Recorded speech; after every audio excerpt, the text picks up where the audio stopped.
un tema importante, ya que lo van a ver igual toda su práctica médica, lo que es la relación médico-paciente. Muchos escritores dicen que quizás no debemos llamarlo así porque el paciente a veces se siente aludido, porque me denominan como paciente, como sé qué, se molestan algunas personas. Entonces siempre, de preferencia, llamémoslo por su nombre, señor, señora, señorita, ¿no? Para que entremos en confianza.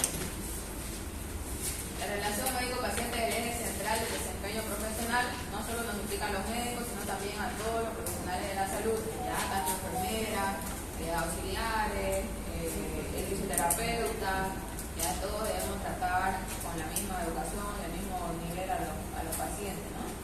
Debería llamarse relación médico-persona, ya es la que muchos autores nos recomiendan siempre, que el paciente es una persona, entonces se le da el respeto, y involucra a veces un prejuicio, ya hay personas que no les gusta que denominemos pacientes, ya, y suele ser la base sobre la que se estructura la simetría de la relación. Entonces, al momento de denominarlo como paciente, se crea una simetría, es decir, se crea como un límite entre ambas personas, ¿no? Y actualmente se considera que esta relación tiene que ser de igualdad, ¿no? Sobre todo en los países desarrollados se ha visto que el paciente a veces decide su tratamiento, ¿no? Cuando tenemos varias opciones, tenemos varias tecnologías para ofrecerles, el paciente es el que decide, ¿no? Actualmente igual así lo estamos haciendo acá con las posibilidades que tenemos. Quiere un tratamiento más agresivo, un tratamiento más conservador, ¿no? En cuanto a la patología, por ejemplo, la oncológica, se sienta el médico oncólogo con los familiares del paciente, se están en condiciones, obviamente, ¿no? Y ahí se le ofrece, ¿no? Cuáles son las alternativas que se tienen en Bolivia, sobre todo, y si el paciente tiene los recursos o tiene los contactos, también se le ofrece en el exterior, ¿no? Entonces, es una relación de igual a igual. No es comunicación médica ni entrevista médica, es mucho más que eso. Como les digo, siempre tratemos de dirigirnos a ella como si fuera una persona igual que nosotros, ofrecerle a cualquier hora ayuda, ¿no? Eso es lo importante de los médicos, no solamente dedicarse a su horario laboral y después olvidarse de los pacientes. Lamentablemente nuestra carrera es ofrecer 24/7, ¿no? Entonces el paciente se siente en confianza de cualquier molestia, cualquier duda que tiene sobre el tratamiento que le hemos iniciado, pueda contactarnos y despejar esa duda, ¿ya? Una de las acepciones de relación es conexión, y más precisamente los médicos podríamos llamarlo un compromiso, ¿ya?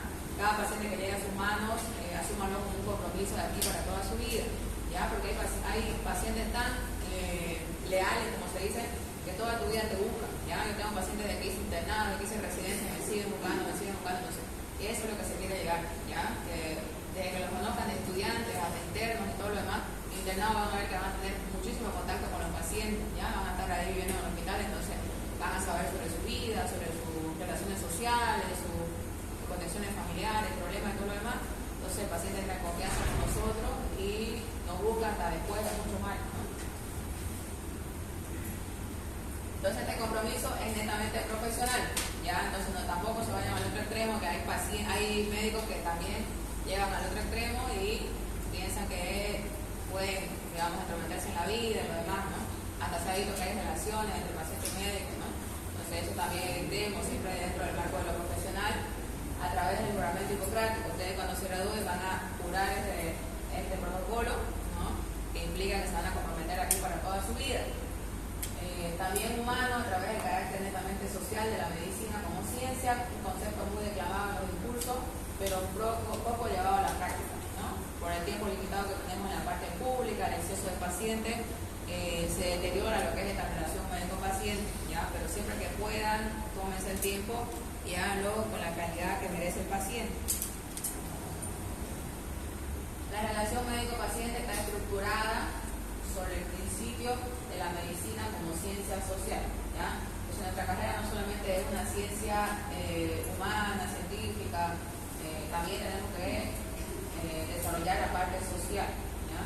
Social, que significa consultar primero sobre los antecedentes sociales, el nivel socioeconómico, el nivel educativo de ese paciente, y de acuerdo a eso adaptar nuestro tratamiento, nuestra terapia y nuestras recomendaciones, ¿no? No es lo mismo que le toque a un paciente que tiene una familia atrás que está pendiente, a que le toque a un paciente abandonado, huérfano, de otro país que está solo acá.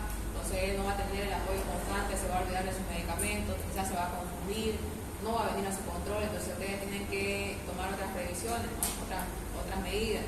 En lo posible, lo que hacemos es a través de la trabajadora social, ¿no? Que es la profesional que se encarga de estos temas, donde ella le toma todos los datos, lo que es dirección, teléfono, todo, y si es una patología, por ejemplo, en tuberculosis, ¿ya?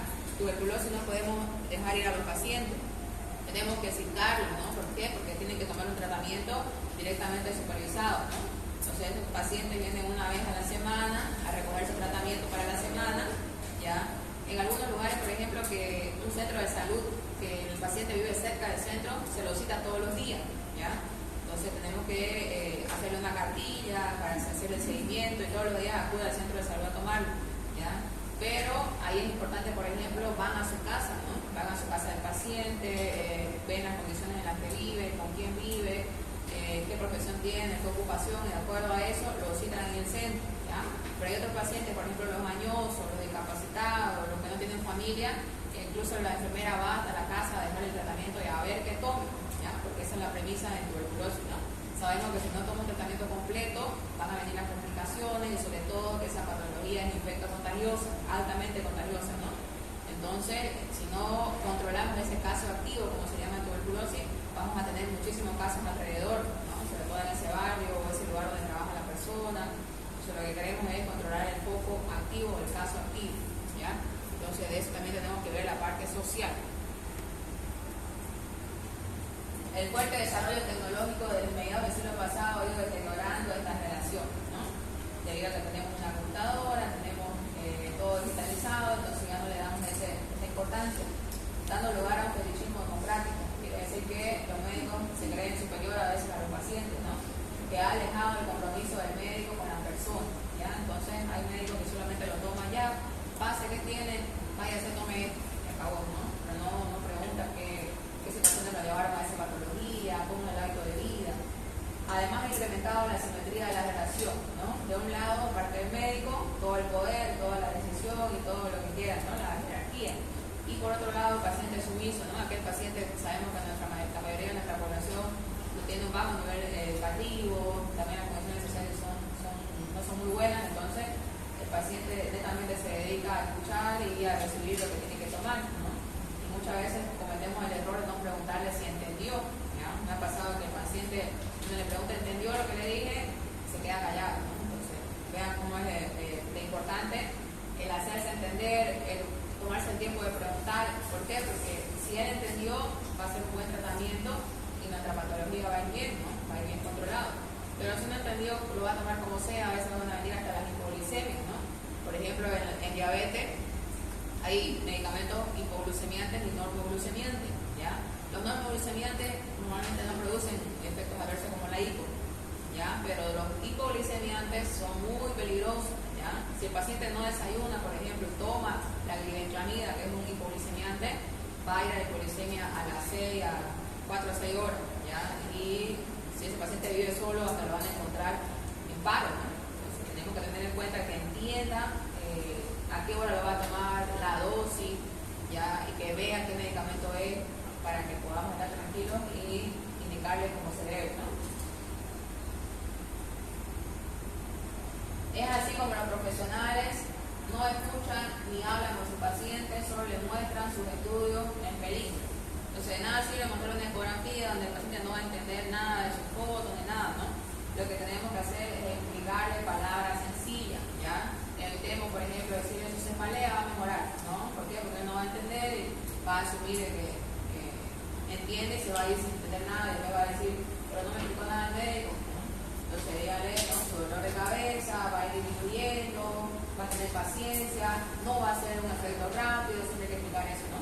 Igual en diabetes, muchos dicen, me dio un tratamiento y sigo con los mismos niveles, casi los mismos niveles, ¿no? Porque un paciente que llega con 500, no podemos bajarle a 100 y pico de la noche a la mañana, ¿no? Tenemos que ir gradualmente. Entonces el paciente lo que dice es, no me hizo nada el tratamiento porque de los 500 sigo en 400, sigo en 300, no bajó, ¿no? Pero hay que explicarle que hay complicaciones si le bajamos de golpe, ya va a ser un bajón gradual, controlado, si hay efectos lo va a avisar, lo va a notar, va a ver a la hora que tiene un efecto, para ver cómo va yendo el tema. Por ejemplo, manejar insulina en la parte ambulatoria, por ambulatoria quiere decir consulta externa, es complicado, ¿ya?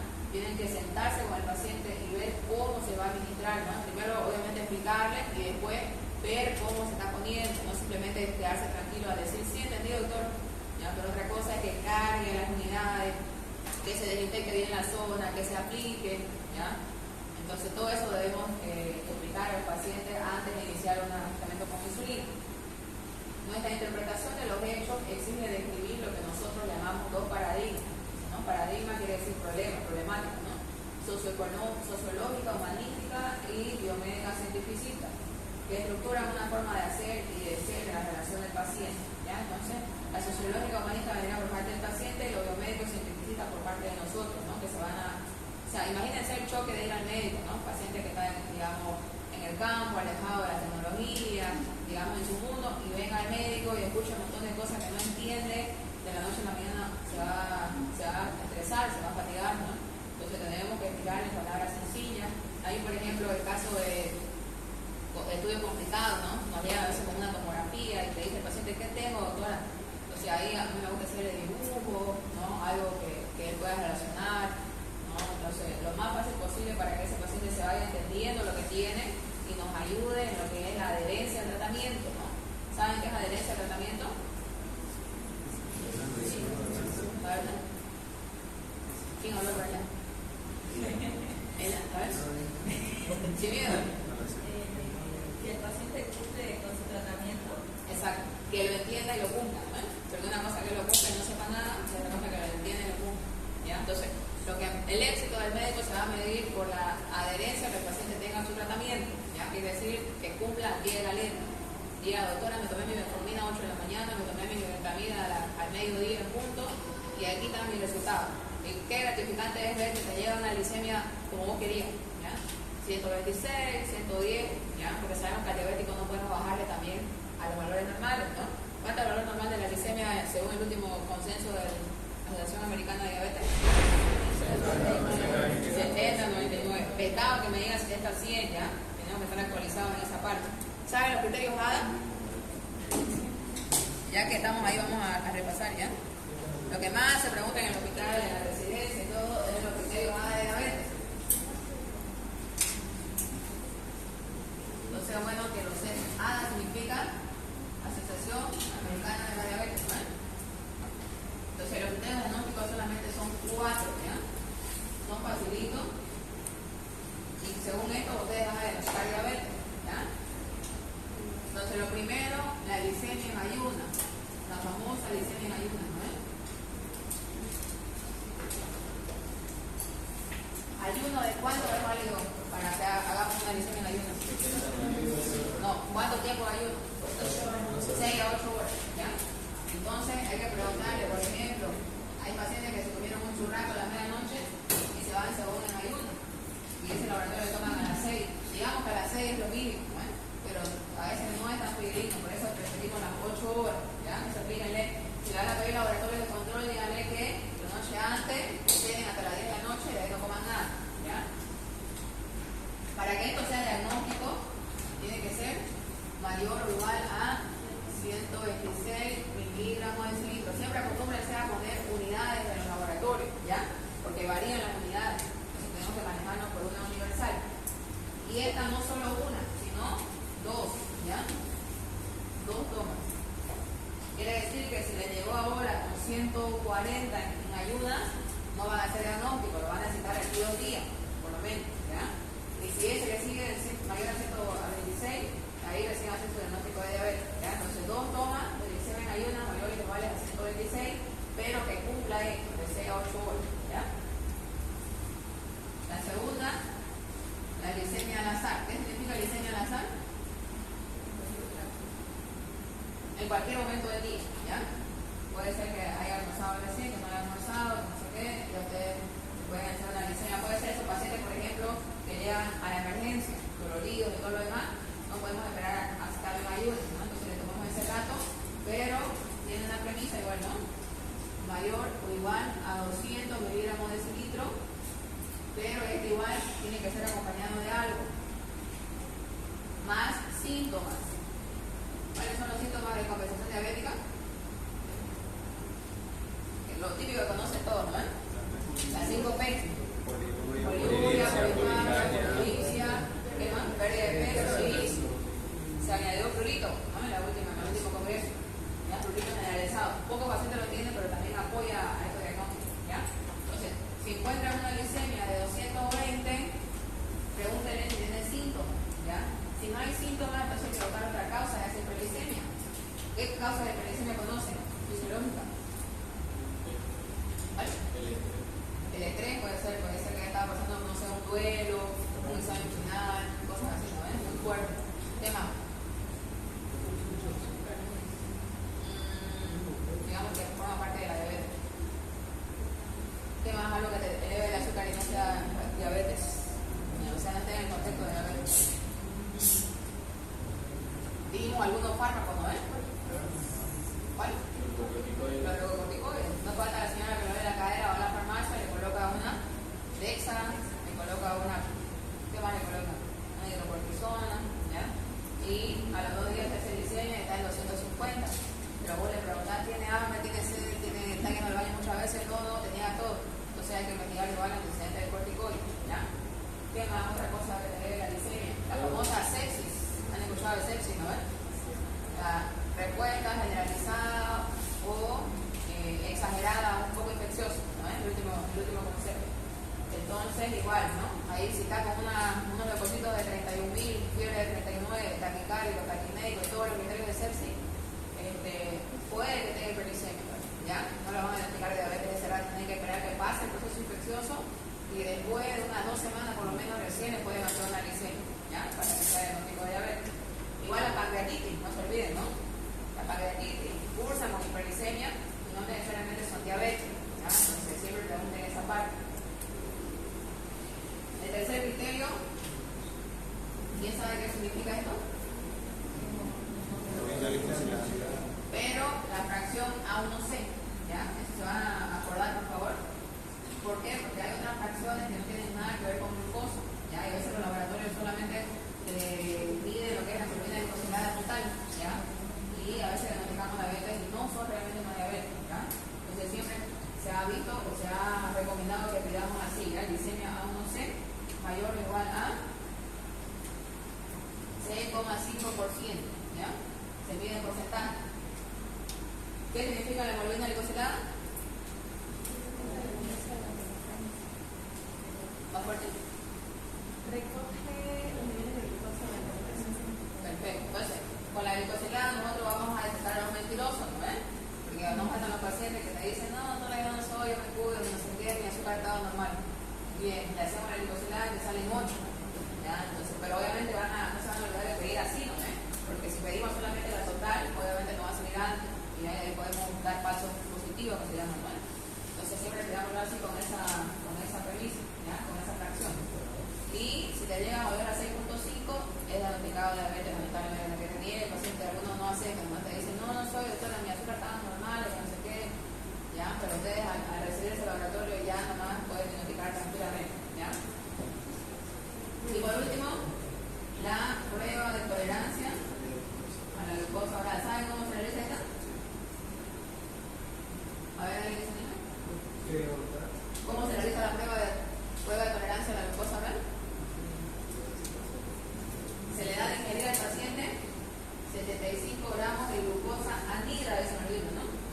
Pero en realidad en la práctica es un jugo, una limonada, ¿ya? Un jugo de limón full azúcar, ¿ya? Se le da de tomar y a las 2 horas, o sea, se le da de tomar y se lo deja al paciente en laboratorio esperando, ¿ya? Si es ambulatorio. Si es internado, obviamente le dan de tomar y a las 2 horas viene el laboratorio recién a tomar, ¿ya?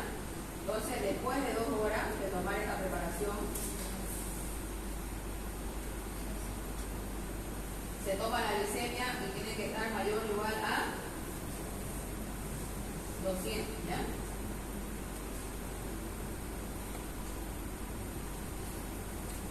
Por ejemplo, se refiere a las embarazadas, ¿ya? Las embarazadas normalmente cursan con un poco de hiperglicemia en ayunas, a las años. Con esta vamos a ver qué grado de capacidad tienen esos islotes pancreáticos en las células betas, ¿se acuerdan, no? Como han llevado biología. Cómo pueden en la capacidad de controlar su glucosa, ¿ya? Otra cosa que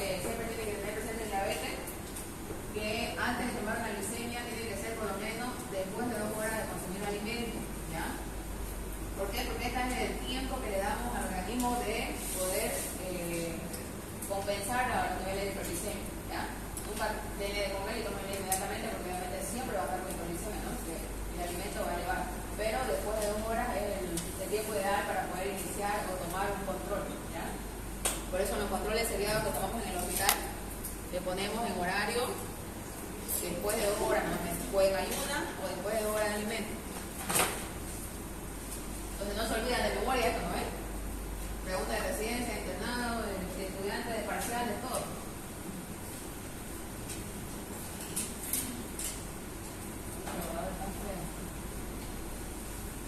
No te hagas perrito porque no sabes.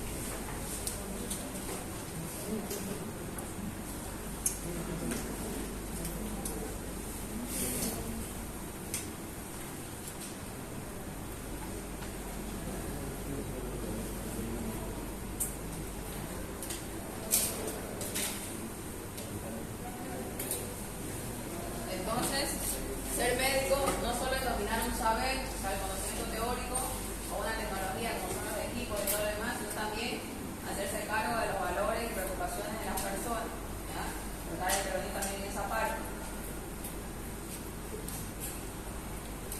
Cuidar la salud y atender la enfermedad es una premisa que se viene tomando, ¿no? Llama la atención la ligereza con la que se utilizan las palabras salud y enfermedad. ¿Ya? Pareciera algo sumamente fácil, frecuente, ¿ya? Como si fueran antónimos, ¿no? Antónimos, palabras opuestas, o las dos caras de una misma moneda, ¿ya? En primer término deberíamos intentar definirlas. Si bien son muchas las definiciones de salud, nosotros vamos a manejar es una construcción cultural muy compleja y un estado progresivo de resolución de las inequidades sociales. Un poco fuerte la frase, ¿no? Entonces, salud va a tener bastantes interpretaciones por parte de las personas, ¿ya? Es un fenómeno de construcción comunitaria y esta construcción es cultural y dependiente de la historia, ¿ya? Han visto, han escuchado que en algunas culturas hay tradiciones, ¿no? La famosa circuncisión que hay en los jóvenes, en los niños. Algunas culturas hasta llegan a la mutilación femenina, ¿no? Entonces, y dentro de esa cultura es de salud, digamos, ¿no? Pero en general no se considera, no es una agresión, ¿ya? Dependiente de la historia, de las creencias también, ¿no? Hay bastantes mitos de salud y todo lo demás. De los valores, de las redes de significados comunes, de la estructura económica y de la estructura política, ¿ya? Entonces, van a ver que hay países que priorizan mucho más el presupuesto de la salud y hay países que ignoran ese punto, ¿no? Y eso va a depender de su población. Calidad de vida, otro concepto que tenemos que manejar, es un valor percibido como un estado saludable y define el paradigma sociológico magnífico de relación médico-paciente. ¿Ya? Se va a centrar en el cuidado de la salud, cuyo principal objetivo es proporcionar el mejor cuidado a la persona que le permita desarrollar su proyecto de vida, entendido esto en sentido amplio como calidad de vida. Entonces, calidad de vida es darle todas las condiciones a la persona para que cumpla su objetivo, en resumen, ¿no? El primer paso para lograr este objetivo de calidad de vida es la resolución de las inequidades sociales. Ya sabemos que el acceso a la salud está muy diferenciado, ¿no? La parte pública, como sale en la noticia, está todo en terapia intensiva, ¿no? Lleno, faltan cosas, faltan reactivos para laboratorios, no hay camas, faltan especialistas, ¿no? Entendiéndose entonces como inequidad es una desigualdad, pero con 3 características. Es innecesaria, evitable y por ende justicia, ¿ya? Entonces todo va a depender de las autoridades, ¿no? Que proporcionan el presupuesto para salud, ¿ya? Sabemos que en la parte privada, la persona que tiene los recursos se hace todo lo que quiere, ¿no? Pero en la parte pública no es así, hay una desigualdad total. Al otro paradigma centrado en la atención de la enfermedad lo denominamos biomédico cientificista, y ese es el que a nosotros nos interesa, tenemos que profundizar. Es necesario definir 2 palabras, cuidar y atender, ¿ya? Cuidar es ir hacia la persona y atender es esperar a que la persona venga. Entonces, ¿qué tenemos que hacer nosotros? Cuidar, ¿no ven? Se ha visto, por ejemplo, en los países desarrollados que la medicina preventiva tiene muchísimo más efecto que la medicina curativa, ¿no ven? El hecho de ir a buscar casa por casa, por ejemplo, en Brasil, si no vamos muy lejos, ¿no ven? En Brasil hay brigadas médicas que van casa por casa a preguntar, ¿no? A ver, lo que hacíamos en dengue, por ejemplo, íbamos solamente a botar los brigaderos, ¿no ven? Pero en Brasil hay médicos y enfermeras que se dedican a abrir puerta de puerta, ir a ver, a escribir, digamos, la mamá tiene hipertensión, el padre tiene diabetes, y ese rato llevan sus instrumentos, ¿no? Su glucómetro, su tensiómetro, toman la presión, ven el estado actual de esas personas, ¿ya?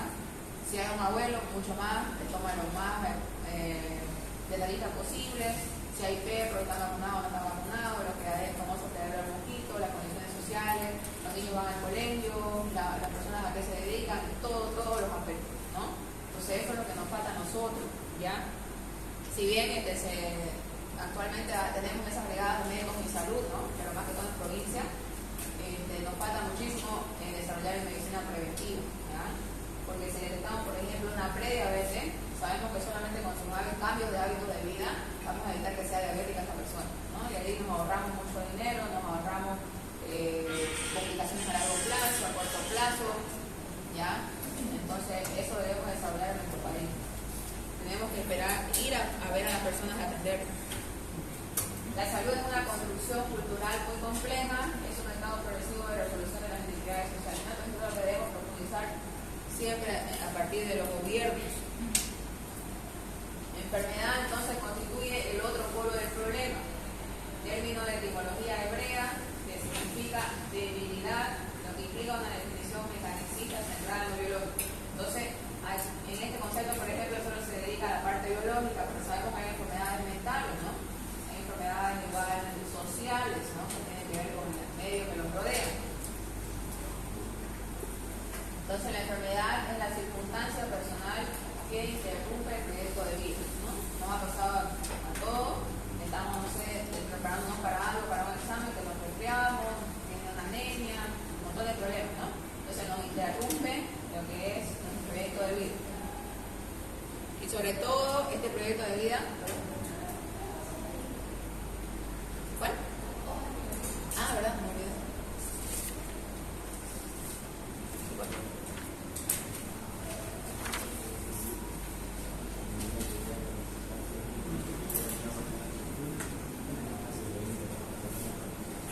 Les decía, tenemos que tomar especial importancia en los jóvenes, ¿ya?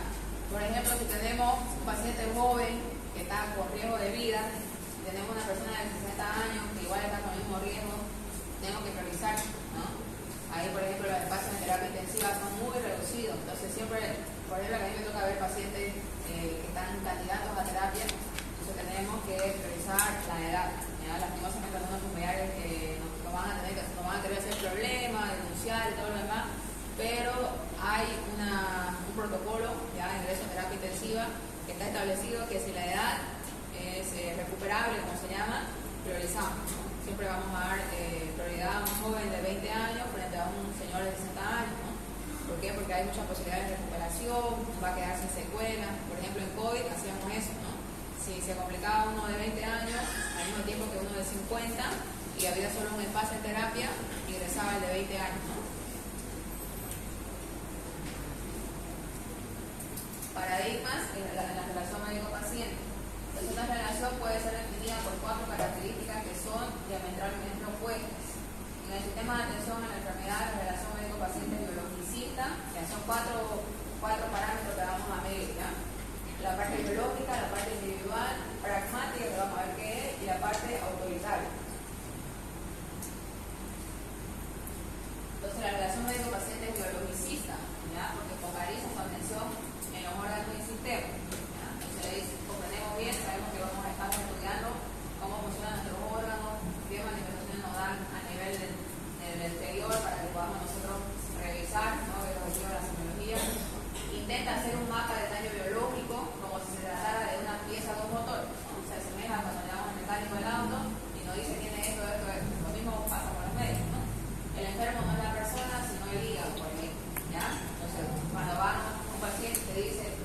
mal sabor en la boca, se me está hinchando la barriga, estoy con dolor a nivel abdominal, le hacemos un laboratorio y uno con las amenazas de mil. Si a ustedes le dicen que está mal del hígado, ¿no? Pero hay que investigar la causa y todo lo demás. Entonces lo mismo pasa con el mecánico, no nos revisan y nos dice tal pieza está fregada. La estrategia de comunicación en la entrevista médica es el interrogatorio con preguntas y respuestas de acuerdo con un protocolo estructurado como viste con la historia clínica con anterioridad, ¿ya? Entonces la historia fue hecha mucho antes que nosotros empecemos, ¿no? También es biográfica esta relación porque el momento actual tiene un pasado, ¿no? El paciente tiene mucho pasado y una historia de vida en la que suele haber claves de la situación presente, ¿no? Entonces todo lo que haya pasado en el pasado, por ejemplo esos pacientes hepatópatas crónicos, ¿ya? Normalmente la primera causa es el etilismo, ¿no? Y estos pacientes no empezaron a beber ayer o las 3 semanas, ellos vivieron 20, 30 años, ¿no? Entonces todo eso se fue agravando y llegaron algunos a la cirrosis y otros al cáncer, ¿no? A la hepatocarcinoma hepática. Entonces todo ese pasado le influyó a ese paciente. La enferma es la persona y no sus órganos ni sistema. La estrategia de comunicación en la entrevista médica es la anamnesis, que significa ayudarle en su recuerdo solo con preguntas puntuales. Y aquí es importante lo que les decía, cuando preguntamos sobre la enfermedad actual, ellos nos van a aclarar lo que se acuerden, ¿no? Doctor, me dolió la cabeza, me mareé y caí, ¿ya? Y digan, antes de eso, ¿qué tenía? Y ahí le dice, ya se recuerda, ¿no? Ya venía con un poco de mareo cuando me levantaba, ¿ya? O venía con la boca seca, ¿ya? Entonces ahí uno se orienta que va con un cuadro de deshidratación, por ahí un cuadro hipertensivo, ¿no? Todos esos datos son bastante importantes, lo que pasó antes del cuadro más grave, ¿no? Que agravó. Si se dan cuenta, cuando relatemos una historia de la enfermedad actual, hay signos y síntomas más graves que le motivan al paciente recién a ir al hospital, ¿ya? Porque la mayoría que hace con una cefalea se toma cualquier analgésico, ¿no? Se toma un paracetamol, un diclofenaco, va a la farmacia, a la medicina y se automedica, ¿ya? Pero cuando esa cefalea se complica con un síncope, recién corren al médico, ¿no? Al hospital. Entonces ahí es donde llega complicado y ahí es donde se nos vienen las secuelas, vienen los accidentes cerebrovasculares y todo lo demás, ¿no? Entonces debemos saber preguntar y no olvidarnos de esos detalles, ¿ya? La relación médico-paciente también es individualista porque el problema de la enfermedad es un problema individual, ¿no? No le vamos a preguntar el que tiene su mamá, el que tiene su papá, porque lo que nos interesa es el paciente que está acudiendo a pedirnos ayuda. El médico suele hacer un prontuario del paciente, prontuario significa como un expediente, ¿no? Va guardando todas las consultas que va yendo y luego dicta un veredicto y una sentencia, como se diría en derecho, ¿ya? Pero para nosotros viene a ser el diagnóstico y el tratamiento, ¿no? Por ejemplo, como le dice el médico, usted es hipertenso, ¿no? Pero esto lo vamos a decir, ¿sabe también cómo diagnosticar hipertensión ya? No, ya. Entonces hay una técnica también, ¿no? Para toma de presión arterial. Yo sé que en fisiología le llevan eso, no, yo hago en fisiología. En la asignatura de fisiología se enseña, ¿no? Pero vamos a repasar en la práctica, no se preocupen. ¿Ya? Y para decirle a usted es hipertenso, también hay un protocolo, ¿ya? No es que yo le tomé ahorita 150-90 y ya le digo hipertenso, ¿ya? Diabético, ya saben cómo decirle al paciente cómo es, si es diabético o no, ¿no? Según lo que vamos a repasar, las situaciones que podrían llevarnos a pensar que usted es diabetes, pero no, ¿no? Son las famosas hiperglicemias por otra causa. Y padece insuficiencia renal avanzada, otro diagnóstico que va a tener su criterio, ¿ya? No tiene muchos años de vida, ¿no? Normalmente se le dice de una forma más decorosa, ¿no? Se le dice, ¿no? Si usted no se cuida, si usted no va a ocurrir lo peor, ¿no? O esto se va a agravar y va a ir a lo peor. Y en pocos meses deberá someterse a una hemodiálisis, por ejemplo, ¿ya? Entonces es como que le damos su sentencia, usted va a ir a este último final que es hemodiálisis, ¿no? Por el caso de cáncer, obviamente no le vamos a decir al paciente, pero son los familiares, si esto no tomamos ahorita la conducta que es la quimioterapia o la radioterapia, el paciente va a fallecer máximo en un mes, ¿no? Cuando es cáncer agresivo, ¿ya? Entonces le damos una sentencia. Igual en los diabéticos, por ejemplo, avanzados, se te vienen por disminución de la agudeza visual y vemos que hay una retinopatía diabética grado 4, que es el último estadio. Normalmente le vamos a decir va a quedar ciego, ¿no? Porque ya el estadio 4 no hay un tratamiento resolutivo, ¿no? Tenemos trasplante de retina, pero no tenemos acá en Bolivia, poquísimos países lo tienen, entonces ya es algo muy grave, ¿no?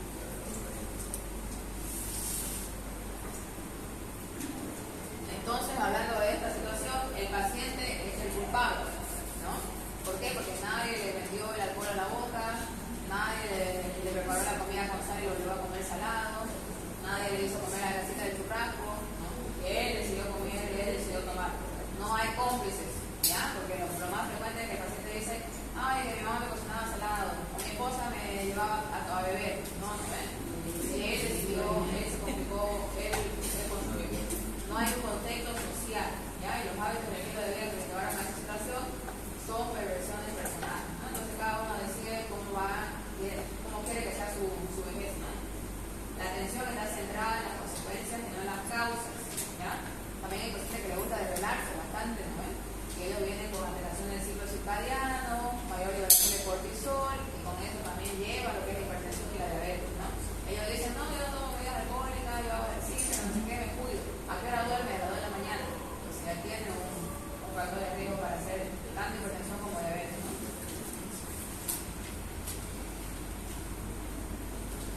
También es sociológica porque no existe un individuo sano en una sociedad enferma, ¿no? Y nosotros, por ejemplo, podemos decir que somos una sociedad enferma porque salimos acá afuera y hay un montón de comida chatarra, ¿no? Entonces lo primero que queremos es un choripán, una hamburguesa, ¿no? Ahorita jóvenes no produce nada, pero de aquí a 20 años ya van a ver cómo va yendo esa glicemia, esa presión renal, ¿no? Entonces, en este contexto resulta vital comprender que el 40% de la muerte y mortalidad se debe a hábitos y estilos de vida. ¿Quién de ustedes hace ejercicio regularmente todos los días? Sinceramente. Ni el 20%, ¿no? Entonces, vean cómo estamos. Si ustedes están antes de los 30 años, vayan a mayor de 30 años acá. Nadie, ¿no? ¿Todos tienen menos de 30?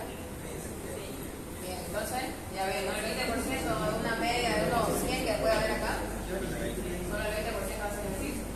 ¿Ya? Y la recomendación es ejercicio diario 30 minutos todos los días para entregar, ¿no? En este contexto resulta vital entonces el 40% de mortalidad en enfermedades que están con ese paciente pero que no son su motivo de ingreso, ¿ya? Por ejemplo, van por una infección, pero vemos que es diabético, es hipertenso, es renal crónico, ¿ya? Y todo eso nos va a complicar, nos va a aumentar la mortalidad, ¿ya? El 30% se debe a factores ambientales, ¿ya? Puede ser los pacientes que viven alrededor de la fábrica, pacientes que viven por normalidad alrededor de la basura, pacientes que viven en la cárcel, ¿no? Y el otro 30% se lo reparten en factor biológico, que deben ser un 20%, obviamente puede ser acá el factor hereditario, ¿no? O por de generación en generación, y las deficiencias en la atención de la enfermedad, que es el 10% solamente, ¿no?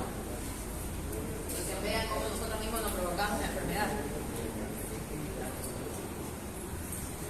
Entonces la relación médico-paciente es pragmática, hay una solución para cualquier problema y no importa el costo, ¿ya? Entonces, aparentemente para todos, ¿no? Pero hay situaciones donde ya no podemos curar, solamente aliviar, ¿no? En nuestro país dice el 80% del presupuesto de salud se gasta en los últimos 3 meses de vida. Miren qué importante es ese concepto, ¿ya? Los costos se agravan cuando un paciente ya viene complicado, ¿no? Cuando viene ya con indicación, por ejemplo, de intubación orotraqueal, de ingresar a terapia intensiva, ¿ya? Si hacemos un recuento económico de lo que gasta la familia en ese momento, van a ver que es altísimo, ¿no? ¿Por qué? Porque los medicamentos, por ejemplo, para una intubación orotraqueal están alrededor de los 2.000 bolivianos, ¿ya? La sedación que se utiliza para mantener ese paciente intubado es 1.000 bolivianos diarios, solamente la sedación, más el antibiótico, más los analgésicos, más los antipiréticos, de todo lo que le pidan a ese paciente, se va alrededor de los 3.000 facilitos, ¿no? Entonces, por eso es que los costos en terapia intensiva son altísimos. Y miren, dice que lo que más se lleva la plata es los últimos 3 meses de vida de la persona, ¿no? Cuando el daño ya está avanzado, es irreversible y se perdieron las oportunidades de cuidado y la recuperación, ¿ya? Por eso es importantísimo profundizar lo que es medicina preventiva, ¿no?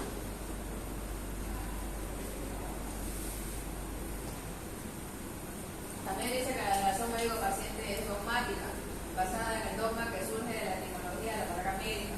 Siempre hace referencia a que los médicos somos los profesionales del arte de curar, ¿ya? Pero la persona del médico es el principal recurso terapéutico y el menos costoso, ¿ya? Entonces va a depender, por ejemplo, de la experiencia del médico, porque sabemos que lo que no se estudia no se busca, ¿no? Entonces uno va a veces a un médico y le dicen, puede ser supresión, ¿ya? Pero la cefalea hay un montón de causas, ¿no? Si ustedes se ponen a leer, hay como 100 causas, ¿no?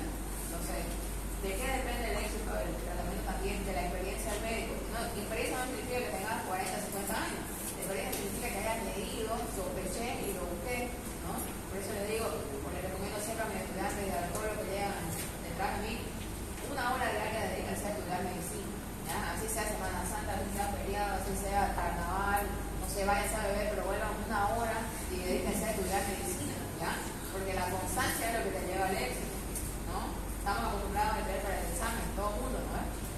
ya ves, ustedes en ese hábito de leer una hora diaria para ver cómo va a mejorar su aprendizaje y su experiencia sobre todo.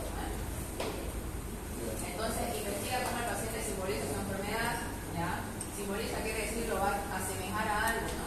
Y le permite actuar con la eficacia simbólica del hombre que acompaña a otro hombre, completando y enriqueciendo la eficacia del elemento biológico, ¿no? Entonces, qué importantes son todas estas cosas que nos orienta a cómo debemos hacer en la práctica médica, ¿ya?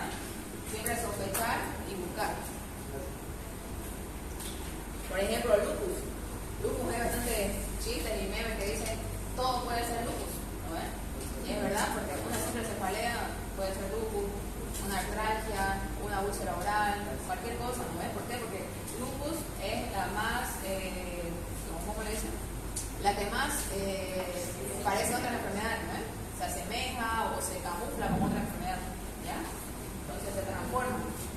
Puede ir a riñón, puede ir a ojo, puede ir a pulmón. Entonces, siempre, ante cualquier causa que a ustedes les toque, pues sobre todo pacientes, mujeres jóvenes en edad fértil, es muy frecuente. ¿Ya? Vienen por una artralgia, vienen hasta por una pérdida de un bebé, puede ser lupus, ¿ya?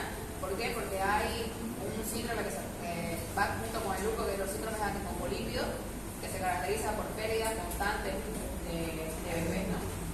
Pérdida puede ser en el periodo embrionario, en el periodo fetal, menor a los 20 semanas, normalmente los famosos abortos, ¿ya? Y uno diría, ¿por qué? ¿Será que esa mujer tiene la genética, le pregunta por la madre por la mamá y le dice, no, mi mamá tuvo 5 hijos y nunca tuvo este problema, ¿no? Entonces hay que investigar que podría ser un grupo, ¿ya? Entonces siempre tiene esta patología, sobre todo hay que leerla bien, ¿ya? Porque es muy larga y es bien complicada. Entonces, es autoritaria también la relación médico-paciente, ¿no? En cierto grado debemos generar una situación de autoritarismo para que nos hagan caso, ¿no? Porque el médico ordena un curso de acción, o sea, le das el tratamiento, le das el plan de control y el paciente es el encargado de cumplirlo, ¿no? Para eso, por ejemplo, podemos ayudarnos con la familia, ¿ya? A mí siempre me gusta, por ejemplo, a mi paciente internado citar a los familiares, ¿ya? Y hablar fuera del paciente, ¿ya? ¿Para qué? Porque el familiar es el que va a estar más preocupado, el que va a estar más enterado, el que le va a decir vamos al médico, te toca tu control, todo eso, ¿no? No existe, dice, el libre albedrío. Libre albedrío es la libre decisión, ¿no? En el caso de nuestro paciente, lamentablemente tenemos que generarle un poco de miedo, no sé, pues darnos un poco de asustarlos en esa parte para que puedan hacernos caso y cuidarse, ¿no? En muchos casos la situación parece ser una amenaza de muerte. Si usted no se opera hoy, se muere mañana, ¿no? Algunos cirujanos dan ese veredicto, ¿no? Por ejemplo, el peritonitis, ¿no? La famosa apendicitis complicada, ¿ya? Tiene altísima mortalidad y muy rápida, ¿no? Normalmente 48 horas el paciente tiene alto riesgo de fallecer. Entonces, el cirujano le dice directamente, si no operamos hoy es un familiar, o si no se opera hoy, mañana puede fallecer, ¿ya? Entonces, con esa sentencia, podemos decir así, el familiar corretea para conseguir todo y acepta todo, ¿no? Lo mismo puede ser en un cálculo, ¿no? En la parte médica, por ejemplo, cuando necesitan intubarse, uno le dice, ¿no? Si no intubamos en las próximas 6 horas, el paciente tiene riesgo de fallecer en un 90%, ¿no? Entonces el paciente ahí, el familiar, más que todo, se pone entre la espada de la pared y dice, pucha, mi familiar va a morir, tengo que hacer todo, ¿no? Pero hay otros pacientes que ya dejan dicho, ¿no? Dicen, si me pongo mal, no quiero que me intuben, que me toquen, que me reanimen, nada. O sea, ahí hacemos firmar una nota bien grande, con huella y todo, de que rechazan lo que es la intubación y todo lo demás, y que tienen alto riesgo de fallecer a corto plazo, y ahí nos deslindamos de responsabilidad, ¿no? Quedamos tranquilos, podemos decir así. Pero obviamente le vamos a dar todos los otros cuidados menos lo invasivo, ¿no? Que es la intubación, la reanimación, los procedimientos como las vías centrales, si quieren diálisis igual les rechazan, ¿no? Toda esa parte invasiva. Entonces, el médico es el responsable porque informa sobre lo beneficioso, ¿ya? Y advierte sobre lo perjudicial. El famoso, ¿han escuchado riesgo-beneficio? Lo vamos a mencionar harto en el hospital, ¿ya? ¿Por qué? Porque, por ejemplo, el solo inicia una terapia con corticoides, ¿ya? Uno diría que los corticoides son unos medicamentos muy utilizados, muy conocidos, ¿no? Pero en algunos pacientes hay riesgo-beneficio. ¿Por qué? Porque, por ejemplo, es un obeso que pesa 150 kilos, es hipertenso, es diabético, lo típico, ¿no? Y encima es tabaquista. Y viene por una crisis asmática. ¿Qué harían ustedes acá? Donde en crisis asmática el pilar del tratamiento es una corticoide. Imagínense iniciar, o sea, el riesgo que corremos los médicos de indicar corticoides a un paciente con esta característica, ¿no? Corremos riesgo de hacer un tromboembolismo pulmonar, un accidente cerebrovascular, un infarto pulmonar, ¿no? ¿Por qué? Porque tiene bastante factores de riesgo. Entonces, ¿qué hacemos con estos pacientes? Nos sentamos con los familiares, obviamente en la medida que nos dé el tiempo, ¿no? Y explicamos el riesgo-beneficio, que muchas veces el riesgo va a ser muy alto y el beneficio va a ser menos, ¿ya? Pero ante una crisis asmática que sabemos que es un riesgo de vida, ¿no? Porque a veces llegan saturando hasta 50%, ¿no? Y con una frecuencia respiratoria hasta de 30 ya en ese paciente, ¿no? Entonces tenés que actuar rapidísimo, tenés que saber qué indicarle, porque aparte de los corticoides obviamente hay alternativas, ¿no? Está la betamina subcutánea, están varias cosas, pero el corticoide es como decir la terapia más fuerte, más intensa que va a sacar de ese cuadro, ¿no? Entonces hay que decirle, mire, le vamos a iniciar el tratamiento para esta patología, para esta emergencia neumológica, pero el riesgo es bastante alto, ¿no? Y que ellos firmen ahí, que están conscientes y todo. ¿Por qué? Porque ese paciente ya viene muy complicado, ¿no? Miren todos esos factores de riesgo que tiene. ¿Ya? Entonces, de eso se trata de riesgo-beneficio. Que a veces nuestro tratamiento puede traer más riesgo que beneficio, pero ante una situación de emergencia tenemos que actuar, ¿no? Lo mismo nos pasa, por ejemplo, viene la paciente, mujeres, ¿no? Sobre todo que hablaba con lupus.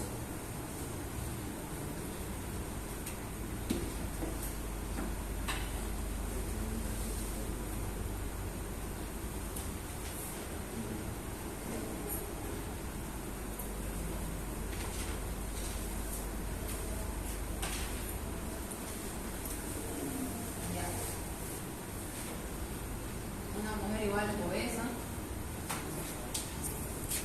nudípara,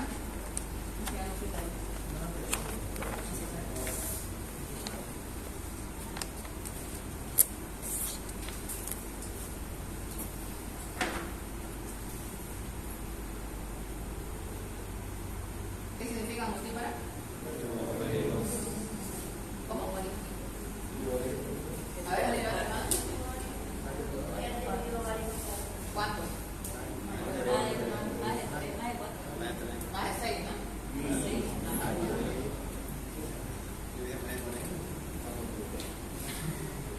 Más de 6 embarazos. Pueden ser pérdidas, pueden ser abortos, lo que sea, pero se embarazó, ¿no? Multípara. Después, ¿qué más tenemos de mujeres? A ver, que están con anticoncepción. Ya sabemos que los anticonceptivos orales son un factor de riesgo importantísimo para todo lo que es embolias, ¿ya? Ellos tienen realmente de riesgo a las mujeres de trombosis venosa profunda, o embolismos pulmonares, accidentes cerebrovasculares, infartos, ¿ya? Porque son altísimas cargas pulmonares, los anticonceptivos orales, sobre todo las tabletas, ¿ya? Entonces, con todos estos factores de riesgo, ¿ya? Y algunas nos faltan las tabaquistas también, ¿no? Que desde muy jovencitas empiezan con el tabaco, ¿ya? Y algunas hasta vienen con drogadicción también, ¿no? Y a estas pacientes a veces vienen al cuadro del lupus, ¿ya? ¿Cuál es el principal órgano que afecta al lupus? Riñón, ¿ya? Entonces vienen en una lesión renal aguda, ¿ya? Con lo principal que medimos en el fallo renal agudo es la urea, ¿no? Una urea mayor a 300, pero normal es de 40 a 60, pero tienen de 300. Anúrica, quiere decir que tienen un bajo volumen urinario, ¿no? Normalmente menor a 100 ml diario. Ya desorientada, porque la urea sabemos que produce cefalopatía urémica y desorientación, somnolencia, confusión, ¿ya? Entonces, y nos llegan los anticuerpos. ¿Cuáles son los anticuerpos para el lupus? El famoso PAN, ¿ya? Ya esto lo van a ir aprendiendo después de medicina interna, pero para que vayan adelantando, se pide el factor antinuclear, ¿ya? Es uno de los criterios. Ya digamos que le llegó un PAN de 800, ¿ya? Que es significativo de lupus, ¿ya? Entonces, la principal terapia igual en lupus es con corticoides, ¿ya? ¿Cuál es la referencia? Se da corticoides endovenosos, ¿ya? Entonces, ahora imagínense en esta paciente, igual corremos bastante riesgo, ¿no? El riesgo puede ser mayor que el beneficio, pero no tenemos otra alternativa. ¿Ya? En países desarrollados tenemos medicamentos biológicos que se llaman rituximab, imatinib, ya van a ver después de eso, pero acá en Bolivia son carísimos, solo tenemos poco disponible, entonces lo que nos queda es solamente usar corticoides, ¿ya? Y lamentablemente ahí van a tener que explicar a la familia el riesgo que se corre, las complicaciones que pueden haber con este tratamiento, ¿ya? Para que se den cuenta cómo a veces también no es tan fácil medicar, ¿no? Uno diría, qué tan difícil puede ser, pero no. Hay contextos que nos complican la situación.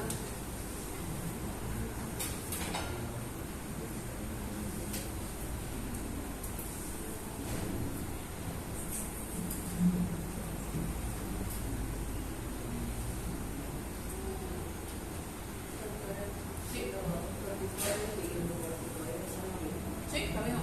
Solo que glucocorticoides le decimos en fisiología, ¿no? Porque ahí, ¿se acuerdan la capa de la corteza suprarrenal? ¿Cuáles son? La circular, la circular, ¿En cuál de esas se producen los glucocorticoides? ¿Y los mineralocorticoides? ¿Y ahí la última? ¿Qué se produce ahí? Lo que es la hormona sexual. ¿Ya? Eso lo aprendieron en anatomía y fisiología, ¿no? Somos estudiantes, por razón. Pregunta de residencia, ¿vale eso por si acaso? ¿Ya? Todos ustedes tomaron la razón en la universidad año por año, facilísimo van a aprobar. ¿Ya? Entonces no hace falta cerrarse, como dicen, 6 meses antes a leer para un examen de residencia si toda la universidad no le han dado importancia, ¿no? Como si todas las materias le han sabido la importancia y han subrayado, porque siempre lo recargan los docentes, ¿no? Esto va a entrar, esto es importante, esto no sé qué, entonces si resaltan, toman apuntes en algo más importante, en otra libreta, no sé, solamente de preguntas importantes, van a aprobar ese examen facilito, ¿no? ¿Ah? Igual entra. Por ejemplo, este año que yo fui a controlar el examen, entró cuánto de mortalidad existe en nuestro departamento, algo así. ¿Ya? Y uno diría, mucha, pero eso no nos dijeron. ¿Ya? Pero está en los protocolos del CED, por ejemplo, ¿no? El crecimiento poblacional y todo lo demás. Es alta la información, pero si ustedes, como le digo, por lo menos los de la universidad toman atención, no se van a sobrecargar tanto. ¿Ya? Entonces, ¿dónde estábamos? Dice, entonces el médico es responsable porque informa sobre lo beneficioso, como le dije, el riesgo-beneficio, advierte sobre lo perjudicial, es que también tiene su efecto adverso cada tratamiento, no hay tratamiento que no tenga ningún efecto adverso, pero no obliga al paciente, ni juzga ni condena si el paciente no sigue su recomendación, ¿no? Tampoco podemos, usted es un descuidado, que usted si no cumple esto no lo voy a atender, no existe esa figura, ¿no? Que si no quiere hacerme caso no la tiene. Lamentablemente en medicina tenemos que atenderlo así, sea el peor paciente disciplinado, el peor paciente odioso, podemos decir así. Si no confía en vos, te vas obligado igual a atenderlo porque esa es la premisa, ¿no? Y sobre todo en la parte pública, y eso que en la parte privada a veces podemos decir, este paciente no me gusta y le esquivamos a veces, ¿no? Pero en la parte pública, si van a trabajar ahí, están obligados, ¿ya? Así los insulte, así les grite, así todo, pueden hacer su reporte de que están faltando el respeto, pero tienen que atender, ¿ya? No pueden negar ese principio. Entonces lo acompaña, dice, en ese difícil camino del sufrimiento, ¿no? Tenemos que ser constantes, no lo abandona, ¿ya? No podemos decir, pero no se cuida, no lo atiendo, no le doy las indicaciones, trata de encontrar nuevos puntos de equilibrio y se concentra en su calidad de vida, ¿ya? Entonces, como les dije, pueden apoyarse en esta parte de psicología, en trabajo social, para que de otra manera se aborde, pero no negar la atención a ese paciente. Conclusión, entonces, las expectativas que tenemos los médicos sobre los resultados en accionar suelen no coincidir con las percepciones que tienen nuestros pacientes sobre su salud. Ya va a haber pacientes que por más que ya ustedes le vean que está todo resuelto, ellos en la parte psicológica dicen, no me siento bien, no me siento, sigo fatigada, sigo preocupada, sigo, no sé, me despierto en la noche asustada, ¿no? Entonces, no siempre va a coincidir, pero tenemos que saber identificar otros factores. Reflexionar sobre la ideología de los paradigmas expuestos puede aumentar estas coincidencias y conducir a una relación médico-paciente más gratificante, completa y eficaz. ¿Ya? Entonces, ¿qué significa ideología del paradigma? Puede ser la forma de percibir del paciente sobre su salud. ¿Ya? paciente, por ejemplo, que viene con una artrosis muy avanzada, ¿no? Los dedos bien deformados, con los nódulos de Bouchard, como van a ver después en su patología, y ustedes le dan su tratamiento, que es lo correcto, y el paciente obviamente no va a perder los nódulos, ¿no? Gracias. Las manitos no se van a alinear con el tratamiento, ¿no ven? Lamentablemente las secuelas hay que explicarle que ya no vamos a recuperarlas. Hay cirugías que sí pueden ayudarle a mejorar, digamos, la capacidad funcional, o sea, el hecho de agarrar las cosas, de tener fuerza en las manos, pero tampoco van a volver 100% a lo que eran antes, ¿ya? Entonces, si no explicamos eso, el paciente va a decir, ay, me dio un montón de medicamentos y quedé con la misma mano. Entonces, siempre explicarle, ¿no? El curso de la artritis, por ejemplo, de la artrosis, no va a volver atrás, ¿ya? Lo que vamos a hacer es retrasar la progresión, evitar mayores secuelas, pero no vamos a volver a tener las manitos rectas y normales como un joven, ¿no? Y hasta ahí sería el tema de hoy. Entonces le encargo mañana, ¿están las 6 personas que le toca mañana? 1, 2, 3, 4, 5, 6, ¿no? Ya, les encargo por favor 8 puntos puntuales de blanco, comandil, identificado, barrijo, ¿ya? Su libreta pequeña, no lo quiero con mochila, ¿ya? Porque no hay donde guardar y no puede pasar cargado. Como le dije, lleve su bananera o algo para la mujer, algo más cómodo, ¿ya? Donde lleve su instrumento solamente para realizar pacientes, termómetro, tensómetro, otra cosita y una libreta pequeña, ¿ya? De preferencia no noten el celular porque el paciente interpreta como que